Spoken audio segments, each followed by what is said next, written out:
So welcome everyone to this meeting of the Economic Club of New York.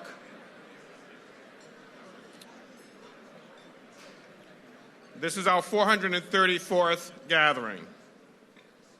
I am Roger Ferguson. I am chairman of the club, which is now in its 106th year as the nation's leading nonpartisan forum for economic policy speeches.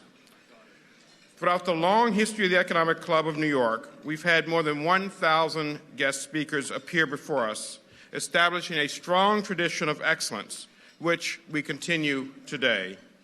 I would like to begin by recognizing the 206 members of our Centennial Society who have contributed their support to ensure a sound future for the club. Thank you to all of our Centennial Society members for helping to ensure that the club will continue to fulfill its mission well into our second century. I'd also like to welcome our special guests. We have students with us from the Fashion Institute of Technology, Brooklyn College and Brooklyn Law School, and professors from Fordham University. Our members have made their attendance possible.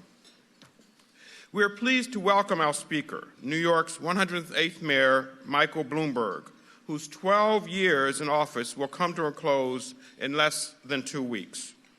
Mayor Bloomberg has had a truly remarkable impact on New York City. To name just a few achievements, New York City has become the safest big city in the nation, with crime down more than 30%. High school graduation rates are up by more than 40%.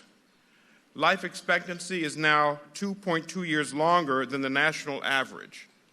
New York City has become a national leader in combating climate change and is on track to reduce its carbon footprint by 30% by the year 2030. And there are now a record number of private sector jobs in the city, the majority of which have been created outside of Manhattan. Mayor Bloomberg is also, of course, one of the world's most successful entrepreneurs. He founded Bloomberg LP in 1981 and grew it into one of the nation's leading financial news and information companies with more than 15,000 employees today. He is a graduate of Johns Hopkins University, where he earned a degree in engineering, and he has an MBA from the Harvard Business School. Mayor Bloomberg, the floor is yours.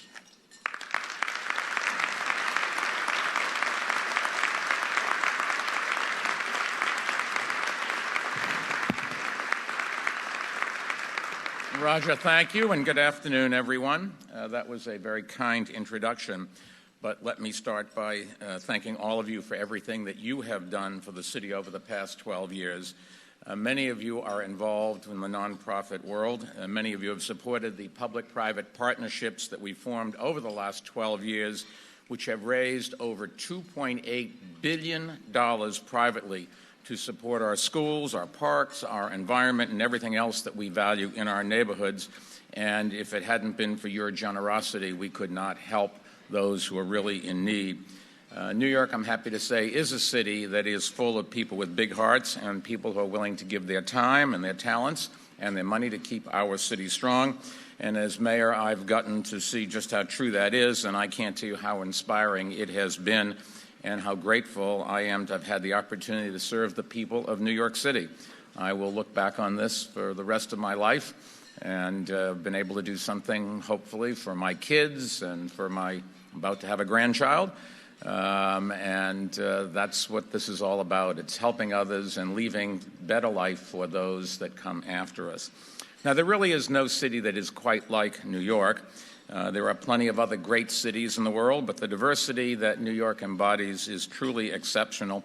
We are a city where all people of all backgrounds, speaking all languages, practicing all religions, holding all beliefs, live and work side by side. What matters here is not where you came from, but where you are going. In Washington, they ask you what party you're in. In Philadelphia, they ask you who your parents are. In Boston, they ask you what neighborhood you grew up in. Well, we don't care much about those things. We're interested only in what you're doing with your life and what your dreams are. And that's a big reason why people continue to come here from across the country and around the world. In fact, our population in New York City now is at an all-time high, and for the first time since 1950, More people are moving into New York City than are moving out of it. Roger mentioned some of the statistics about how far we've come over the past 12 years, so I won't bore you by repeating them. But what it does add up to is New York City has never been stronger than it is today, and I think it's fair to say our future has never been brighter. When I think back to when I moved here in 1966, what was happening? New York was beginning to decay. Back then, the middle-class dream was to escape the city with its filth and crime and move to the suburbs. In the 1970s, New York City lost more than 10% of its population, and it was far from alone. Cities across the country were hemorrhaging jobs and population, and the question back then wasn't whether cities could be saved. The question was whether they were even worth saving. And many people back then thought that they were not. It was the golden age of the suburb, and it defined the second half of the 20th century in the United States.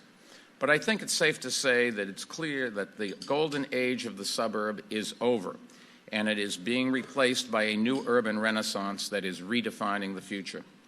Today, for the first time in history, the majority of people on Earth live in cities.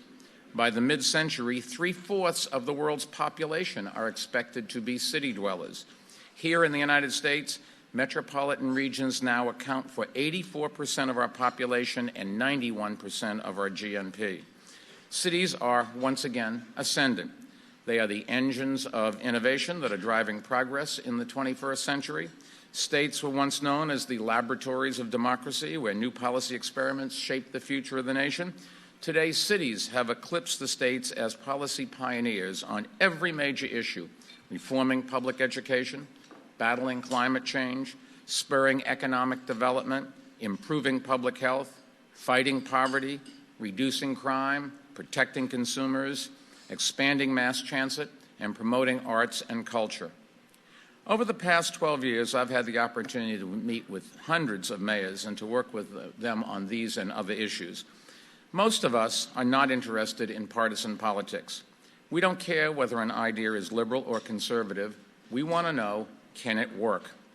Running a city is an exercise in pragmatic problem-solving, not ideological politics. And that gives mayors a common unifying bond, the bond that I've worked to strengthen. Whether it was illegal guns, or immigration, or climate change, or infrastructure, or financial empowerment, or any other issue, we've cultivated a community of mayors across the country who are committed to taking bold and innovative actions. We've done that by building coalitions that foster local change, and also we've given us a strong voice in Washington. And we've also done it through philanthropy. My foundation created a competition called the Mayor's Challenge that encourages cities to propose innovative new ideas that can be shared with other cities, and the winners receive funding to help them implement those. Some ideas will succeed, some won't. But there's no experimentation without failure, and there's no innovation without experimentation. Today, the spirit of cooperation among mayors has never been stronger, and the ambition of mayors has never been greater. Mayors are thinking globally and acting locally. If you want to change the world, run for mayor. And I think it's fair to say that in this century, no city has had greater impact on the country and on the world than New York City. The progress that we've made over the past 20 years, thanks to the work of so many dedicated people, has just been incredible. But it has not been inevitable. Success can never be taken for granted, especially in a global economy where competition is ferocious. As soon as you begin to take success for granted, you begin to fail. And that's what happened to New York back in the 60s and 70s. Our elected leaders thought that New York would always be a place where people would want to come, even if it was unsafe and unclean, dysfunctional and dystopian. Well, they were wrong, tragically wrong. And that was a hard lesson to learn, a lesson that cost us dearly, and a lesson that we must never forget. I think the heart of that lesson can be summed up in 6 words. Tomorrow is more important than today. Or to put it another way, our children's future should never be sacrificed for our own benefit. That's a simple idea, but in politics it's an awfully tough sell. People want benefits from their government, and they want them now. That's natural, and it's the government's job to deliver them and to find innovative new ways to tackle the toughest problems and improve life for people today. But at the same time, it's also government's job to improve life for people tomorrow, including for the children who are too young to vote and the children who have yet to be born. Those of us in government work for them too, and it's our job to think about their needs 20, 30, 40, and even 100 years from now. And that involves looking ahead, identifying barriers to progress, and taking action. For instance, when I was elected back in 2001, major parts of our city were frozen in the 1960s. The 1961 zoning map our city fathers had adopted remained largely in place, even though it reserved large swaths of the city, much of it along our waterfront, for industrial and manufacturing use. The map was based on the assumption that the city would always be a large-scale industrial powerhouse, and that mistake was left to stand for 40 years. In 2001, the city was still freezing out private investment and still refusing to make public infrastructure investments that would attract it. Hudson Yards on the far west side of Manhattan is a perfect example. Until we rezoned it back in 2005, it was a warehouse district zoned largely for industrial use with limited access to mass transit. The same could be said of the entire East River waterfront in Brooklyn and Queens. Willets Point in Queens, a former garbage dump, had been left to fester for nearly a century. Downtown Brooklyn had also been hemmed by antiquated zoning restrictions, as had Jamaica in Queens and parts of Harlem. In all of those areas and others, we looked ahead, not just a few years, but a few decades. And we not only changed the zoning based on the future of our economy, we invested in the infrastructure that will stimulate private sector investment for decades. And that includes everything from sewers and water mains to new transportation options, including the East River Ferry, the 5-borough taxi, City Bike, and the first city-funded extension of the subway to be built in 50 years. That extension of the number 7 train from Times Square to 11th Avenue and south to 34th Street is almost complete, and it has already led to billions of dollars in new investment on the far west side. The common denominator in all of these actions is a commitment to investing in the future. When city governments fail to look ahead, cities fail. And that's why we also created an applied science competition. We sat down with hundreds of leaders in business, science, medicine, tech, media, and other industries, and we asked them, where is your industry going, and what are your greatest needs? And the answer we heard over and over again was, quote, we need access to more computer engineers and applied scientists.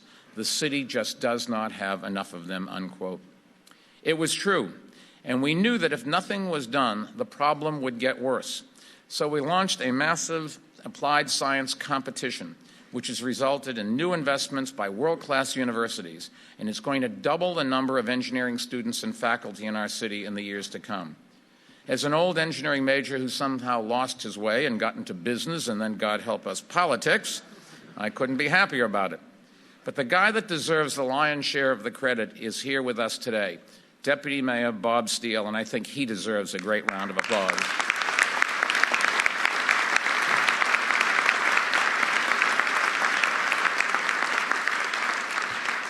Government's job is to look ahead and find innovative, pragmatic ways to remove barriers to future growth before they become crises, and that's what we've done across the city. But there is one barrier to growth that has been particularly difficult to scale, and it is especially dangerous to ignore. It's a barrier that has come up again and again in my conversations with mayors across the country, and it's a barrier that has already bankrupted a number of cities. And I'm talking, of course, about the explosion in the cost of pension and health care benefits for municipal workers. As optimistic as I am about the capacity of cities to look ahead and change the world for the better, and you'll find no stronger believer in that idea than me, we cannot blind ourselves to the obstacles that stand in the way. And right now, our country appears to be in the early stages of a growing fiscal crisis that, if nothing is done, will extract a terrible toll on the next generation. Here in New York City, over the past 12 years, our pension costs have gone from $1.5 billion to $8.2 billion. That's almost a 500% increase when inflation over that period totaled only 35%. The $7 billion that taxpayers are forced to spend on pensions every year is $7 billion more that cannot be invested in our schools and our parks and our social safety net, or our mass transit system, or our climate resiliency work, or our affordable housing, or our tax relief efforts for working families. Think about it this way. During our administration's time in office, we've spent $68 billion in taxpayer money on pensions, compared to $5.3 billion on affordable housing. So taxpayers spend about $13 on pensions for every $1 that they invest in affordable housing. And keep in mind, we have the largest affordable housing program that any American city has ever created, 165,000 units, which is enough to house the entire city of Atlanta, Georgia, and then some. But imagine the number of housing units we could have created if our pension costs had not crowded out that extra investment. Or imagine the number of new schools that we could have built, or the raises that we could have given to our workers, or the additional services we could have extended, or the property tax cuts we could have given to homeowners. Unless something is done, that $7 billion additional will continue to grow and continue to harm our ability to invest in the future. And it will be compounded by the growth in health care costs, which have also continued to skyrocket. Virtually every government in the country requires employees to contribute to their health care premiums. But here in New York City, about 90% of our employees and retirees contribute virtually nothing. Taxpayers here in New York City pick up the entire tab. Now, for many years, we have tried to convince public sector labor unions to modernize our pension and health care systems to bring down costs. And I will say we have had very little success. In fact, the labor leaders have sued the city to stop us from putting out just a solicitation to redesign health benefits, which would dramatically reduce costs and improve care for our employees and their families. The good news, however, is that our current health care provider was so concerned about our efforts, about the prospect of competition, that for the first time since anyone can remember, they did not raise our rates this year, saving taxpayers hundreds of millions of dollars, and it was one of the unexpected things that helped us balance the city's budget for the coming year. We've also had some success in Albany. Back in 2009, Governor Patterson vetoed a pension extender that had allowed many uniform workers to retire earlier and with more generous benefits. And we supported Governor Cuomo's push to create a new tier for new employees, which will produce some savings. But that only slows future growth. Keep in mind, pensions and health care costs have become a major percentage of overall compensation, the overall compensation we provide to our workforce. In fact, the pension and health care benefits we pay for uniform workers amount to more than 100% of their salaries, and they are a very large percentage of salaries of our overall workforce. In signing contracts, we have to decide what is fair compensation, and I've always thought there are three basic standards. It is not what the unions want, the workers want. We all want to get paid more. That's natural. It's not what the taxpayers are willing to do. We all want to pay less. But we have to find a rational basis to decide what's an appropriate level to pay our workforce in benefits and in salary. First, we have to make sure we can get the talented people we need to perform critical services. And I don't think anyone here would argue that we haven't been able to do that. Second, we have to be able to retain the people we hire because we invest in training them. And I'm glad to say our retention rate is very high, which is given the economy is probably not going to change. And if you remember when I first came into office, we were losing teachers by the bucketful to Nassau County, Westchester County. All of that is stopped. We don't lose very many people. And third, we have to be able to recruit new applicants, and we are doing that. Whenever we open a hiring list for any position in the city government, working for the city, it is way oversubscribed because our salaries and benefits are attractive. Now, make no mistake about it, New York City has the best workforce in the world, and for that to continue, our employees must be competitively compensated. But right now, we offer benefits that are over and above what the market offers and what other governments offer, and those costs continue to grow, and as they do, it limits our ability to increase base salaries. For example, the private market has basically stopped offering defined benefit pensions, and yet in New York City, labor leaders have opposed any effort to give their members even the choice of a defined contribution plan. Employees who work for City University of New York have that choice, And incidentally, 3/4 of them chose the defined contribution plan because it is more flexible and portable.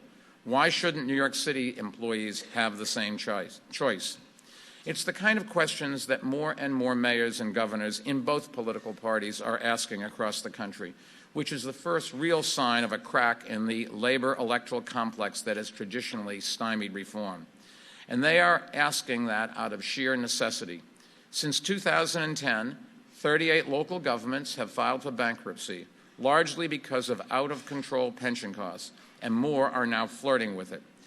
But even if struggling cities escape bankruptcy, the funds that must be diverted to cover pension bills are funds that cannot be invested in the future, which can set off a downward spiral that, as New York found out in the 70s, is deeply painful and takes decades to recover from.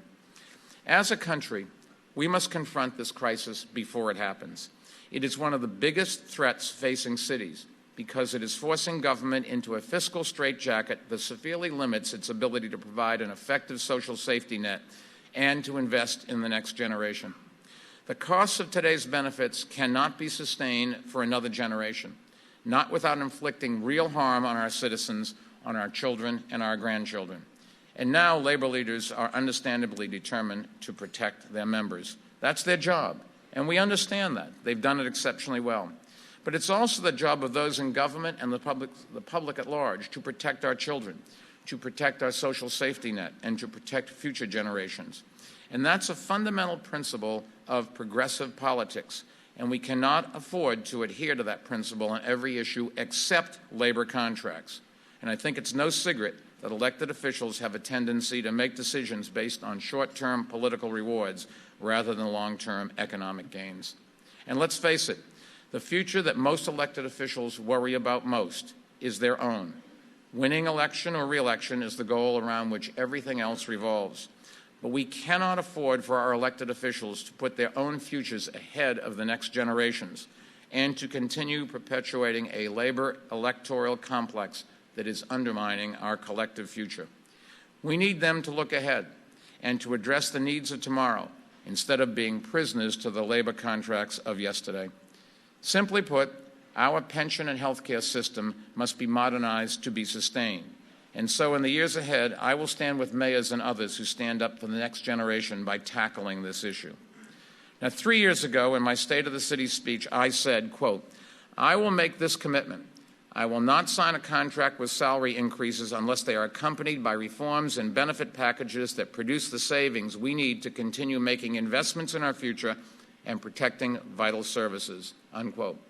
I have kept my commitment, and while labor leaders refuse that deal, they cannot hold out forever, and they cannot afford to wait out another mayor. It would be at least 4 years. If the city holds strong to its position in the future, labor leaders will come to the table. They are anxious for a new contract, I understand that, and that puts the next administration in a powerful position of strength to negotiate historic reforms. Now, there's a notion that we are leaving the next administration with a hole in the budget because our labor unions have refused to sign new contracts. In fact, just the opposite is true. We are leaving behind money to pay for the same type of contract Governor Cuomo signed with labor unions in 2011, and which our unions have refused to sign. And we're also leaving behind something even more important, and that is political leverage. The next administration will have a once-in-a-generation opportunity for comprehensive benefit reform, which is essential to our long-term future. In 13 days, I will walk out of office knowing that, whether you agreed or disagreed with me, I always made decisions based on the merits, and we always put the needs of future generations ahead of the demands of today's special interest groups. That's a big reason why our city has made so much progress over the last 12 years. And it's why we've been able to lead the urban renaissance that is now underway around the globe. If we are going to continue leading it, we must be a city that continues to invest in the future and continues to knock down the barriers that stand in the way of those investments. I'm optimistic about our future because the city has never been stronger, and we're leaving the next administration a very strong hand to play. Low crime, balanced budget, infinitely better schools, enormous amount of affordable housing, a safety net that is the best in the country and perhaps the best in the world. I'm hopeful that the next administration will succeed. I plan to live here for the rest of my life. and I really do believe that the best days are still ahead for our city.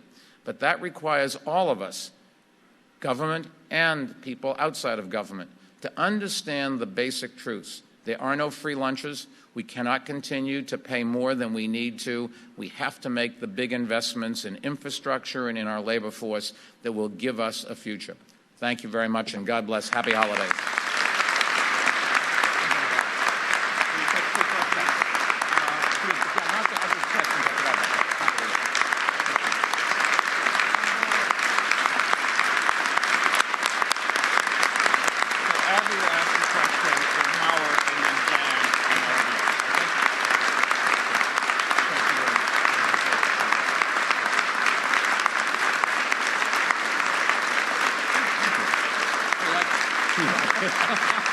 It's all for you. If I could get my daughters to do that, I'd be grateful. They're not applauding me, so that's all.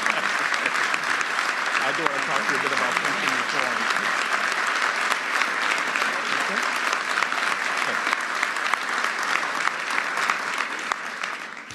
The mayor is humbled.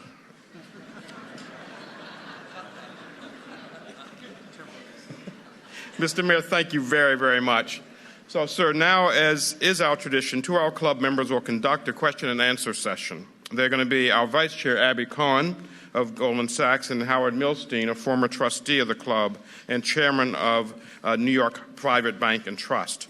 If you in the audience have questions, you can email them to questions@econclubny.org. That's questions@econclubny.org, and our president, Jan Hopkins, will read them. Abby, you have the first question. Mayor Bloomberg, on behalf of the Economic Club of New York, thank you for being here today and for your very fascinating remarks. And on behalf of the City of New York, thank you again for the last 12 years. New York City has outpaced most of the rest of the U.S. in terms of economic growth and private sector job creation since 9/11 and since the global financial crisis. An important aspect of this has been your administration's focus on diversifying the New York economy from the very beginning of your service as mayor. I have a two-part question. As you noted, technology was identified early on as one area in which the city could improve its performance. We've seen developments such as the Cornell Technology Campus to be built on Roosevelt Island, and the commitment of many private sector technology firms, both large and small, to create new jobs in New York. If you could please discuss the role of public-private partnerships and policy foresight in this process. And second, what other industries have you and Deputy Mayor Bob Steele identified as being strong candidates for future growth in New York?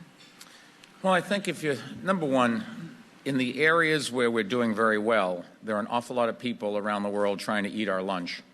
They're going to come after us. They see what we've done. They can copy the model. They know what works.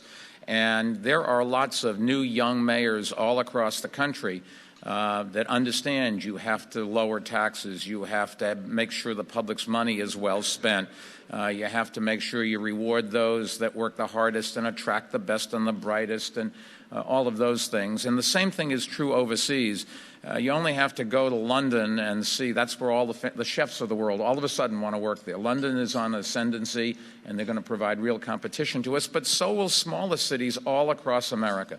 There's no secrets to how you improve government. You just have to work at it and be consistent and explain to the public why it's in their interest to make the investments and lead from the front. In terms of which industries, the industries of tomorrow are all going to use technology. I'm not so sure I would define technology as a separate industry.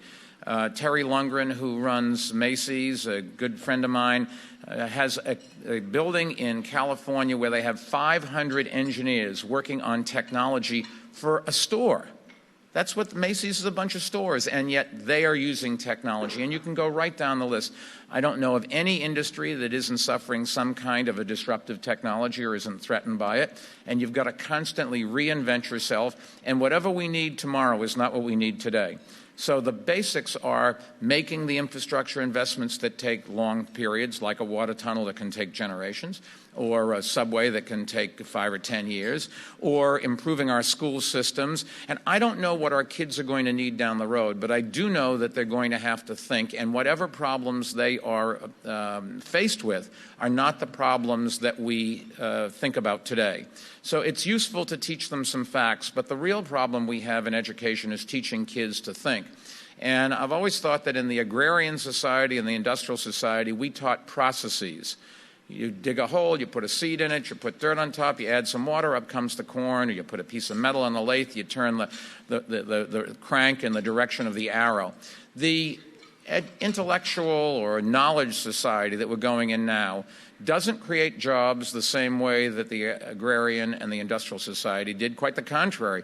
It is designed to make people more productive and machines doing things that we used to have people doing. So the number of jobs that are going to be available may very well be less. And if we're looking to that to create a lot of jobs, I will say that I have questions about whether or not it's going to be able to do it.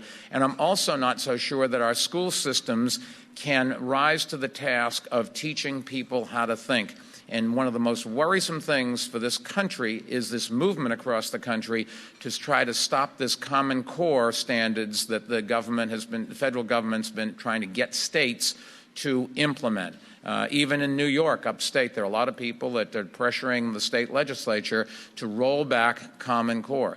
That would be a disaster. Kids work up to whatever the expectations are. If you lower the expectations, they're going to learn less.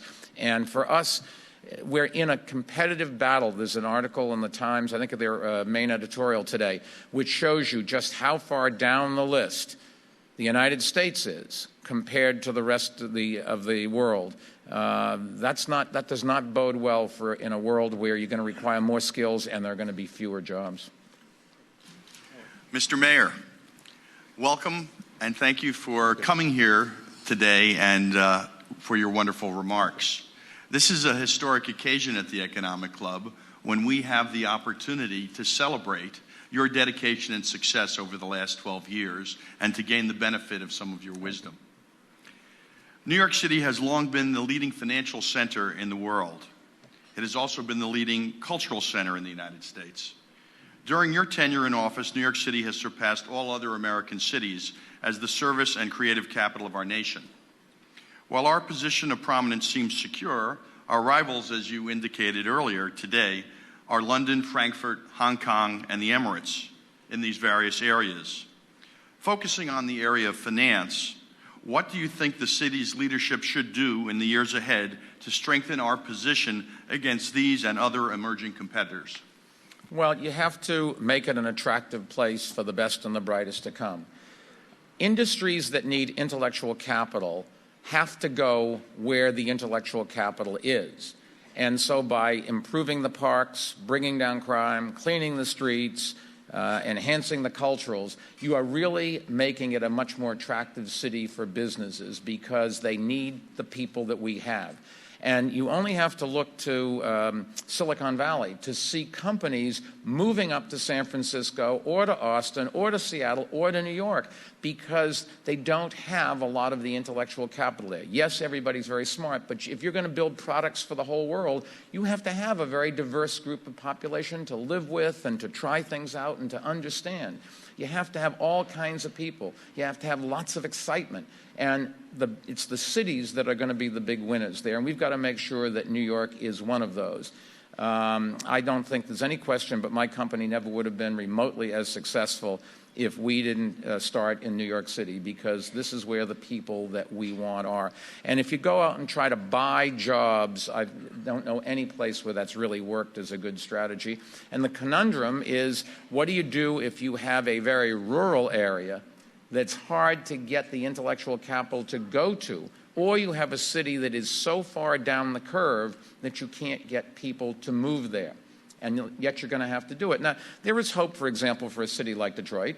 They will restructure and have less debt obligations and pension obligations, but they're still going to have to, with the state's help and maybe the federal government's help, rebuild the infrastructure and then get people to move there who will create jobs.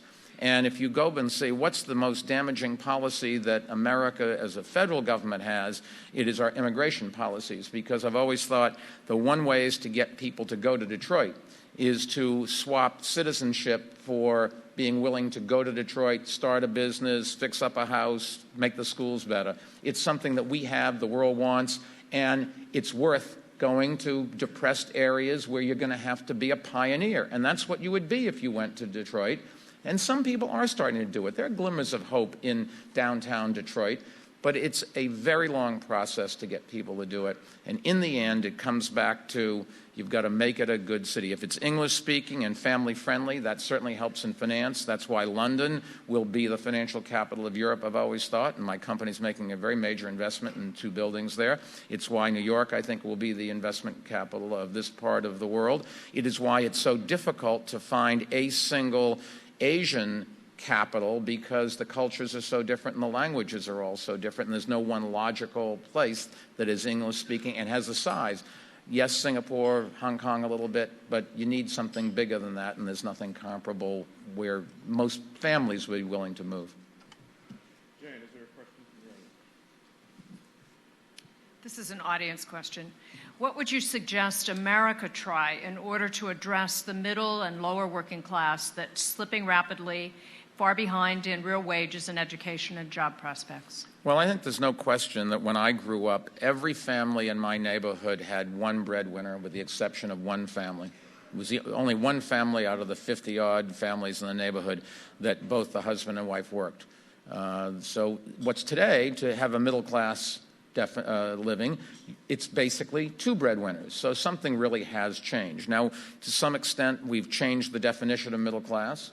To some extent, the poor have a lot of things that the poor wouldn't have anyplace else. The percentage of the poor that have air conditioning, that have automobiles and that sort of thing is significant. There's still some people who are very poor and really need our help. And I think the ways to fix that, the only ways to fix that, is to make an investment, number one, in education. Number 2, in crime fighting, because that's where the crime is and that's where the victims are, and you've got to people have to have safe streets. If they don't have safe streets, they can't go out. Then they can't get to the school. And you're not going to have businesses to have money to pay for the school. So you've got to do all of that. And then you've got to get a job for people. Job, in the end, is the single most important thing to bring somebody out of poverty, even if it is not a job that pays a lot with great benefits, because at least it teaches you what you need to know to hopefully get a job that is more rewarding. And in New York City, we focused, Bob and I think Roger talked about our our diversification plans for our economy. That was Dan Doctorow's 5-borough economic diversification plan that the press kept laughing about. But that was exactly what we needed, and Bob's taken that and focused on industries that will create the kind of jobs that the people who need jobs here in the city can get and can operate in. And the biggest of that is tourism. This year we're going to have over 54 million tourists come to New York City, and tourism creates the kind of jobs that somebody can take even if they don't have great command of the English language, even if they have problems in their resume, even if they need flexible schedules because of family obligations. It's that kind of job that you need, and some of those jobs don't pay all that poorly. A banquet waiter at a big hotel will make well over $100,000. A waiter in a medium-sized restaurant or somebody working in the kitchen will be $40,000, numbers like that. And a lot of these jobs in the bigger places do come with health benefits as well. So it's trying to attract the industries at the lower end that are labor-intensive and require the kind of labor that is available. And at the other end, they're labor-intensive, but it's to get the best and the brightest, the potential Nobel Prize winner, if you will, because what they do there aren't that many that get employed, but the spin-off of what they do creates jobs for the middle class. And that's going to be the great conundrum. All of the automation is reducing the demand in the middle, not at the bottom and not at the top. And I think there's no country in the world that isn't experiencing this. In fact, our unemployment rate, even for kids, is better than an awful lot of other places.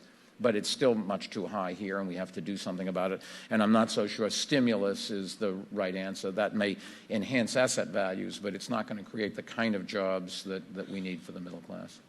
Mr. Mayor, thank you. You're welcome. Thank you, everyone.